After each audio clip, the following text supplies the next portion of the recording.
उष्णतेचा जर त्रास असेल तर दही खावं असा एक गैरसमज असतो. बऱ्याच जणांचा समज असतो. हा खरा चुकीचा समज आहे.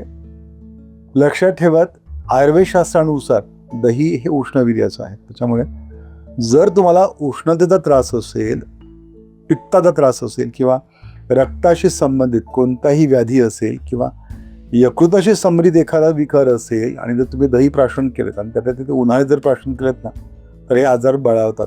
दही हे खरं तर दुधापेक्षा जास्त पौष्टिक असतं, रुची वाढवणारं आहे. चमचमीत भाज्यांसोबत जर एक वाटी दही तुमच्या समोरच्या ताटात असेल तर तुम्हाला 2 घास जास्त जातात. आणि दह्यासोबत जर ते अन्न व्यवस्थित प्राशन केलं तर ते अन्न व्यवस्थित पचतं सुद्धा. या दह्याचे 4 प्रकार असतात. अधमुर दही हे खरं तर रोग वाढवणारं असतं. या मंद दह्यामध्ये विरजनाची प्रक्रिया ही पूर्ण झालेली नसते. साधारण गोडसर पण दुधासारखं जाडसर असतं हे. या दह्यामुळे शरीरातील 3ही दोष वाढतात. छातीत जळजळ करतं हे असलं अधमुर दही खाल्लं तर. एस्पेशली ज्यांना IBSचा त्रास आहे, IBS म्हणजे इरिटेबल बाउल सिंड्रोम, तुम्ही काही खाल्लं की लगेच तुम्हाला शौचाची संवेदना येते आणि वारंवार शौच प्रवृत्ती असते IBS असलेल्या माणसांना. त्याच्यामुळे ते सतत त्यांच्या डोक्यामध्ये पोट असतो. काही खाल्लं की मला असं होईल तसं होईल, वेगवेगळ्या शंका असतात. तर असा ज्यांना त्रास असतो IBSचा, अशा लोकांनी जर हे असलं दही खाल्लं तर नक्कीच शौच प्रवृत्ती वाढते. शिवाय हे जे दही असतं ते क्लेदकारक असतं.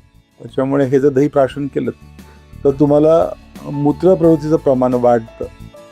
दुसरा एक प्रकार असतो गोडसर दही. हे दही साधारण गोडसर पण किंचित आंबट असतं, व्यवस्थित तयार झालेलं असतं हे. या दह्यामुळे बरेचसे वातव्याधी कमी होतात. मेंदूला शांत ठेवतं हे दही. शुक्रधातूला वाढवतं. परिणामी तुमची संभोग क्षमता, मैथुन क्षमता सुधारते.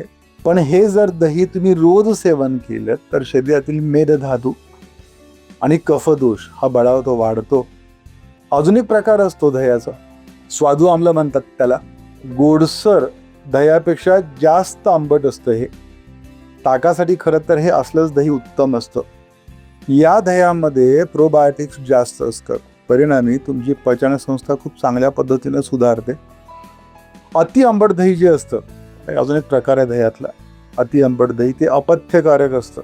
ते पित्ताला आणि रक्ताला बिघडवतं. वारंवार ज्यांचं डोकं दुखत असतं, ज्यांना इसब आहे, गजकर्ण आहे, सोरायसिस आहे किंवा ज्यांना ॲलर्जिक अर्टिकेरियल रॅशेसचा त्रास आहे, अशा लोकांनी खरं तर असलं आंबट दही अजिबात खाऊ नये. नुसतं दही कधीही खाऊ नये. मुगाच्या डाळीच्या कढणासोबत दही घेणं कधीही प्रशस्त असतं. किंवा 1-2 चमचे तूप घालून तुम्ही जरी दही सेवन केलं ना तरी त्याचे विकृत परिणाम तुमच्या शरीरावर नाही होत. ज्यांना कफाचा आजार आहे त्यांनी एस्पेशली दह्यासोबत थोडंसं मध घ्यावा, तो शहाणपणाचं असतं. खडीसाखरेसोबत किंवा आवळकाठीच्या चूर्णांसोबत जर तुम्ही दही घेतलं तर ते रसायन स्वरूपात शरीराला काम करत असतं. आणि अजून एक गोष्ट दादाचा सांगून ठेवतो मित्रांनो, दही हे कधीही रात्री खाऊ नये. ते शरीरातील लक्ष्मीला घालतं.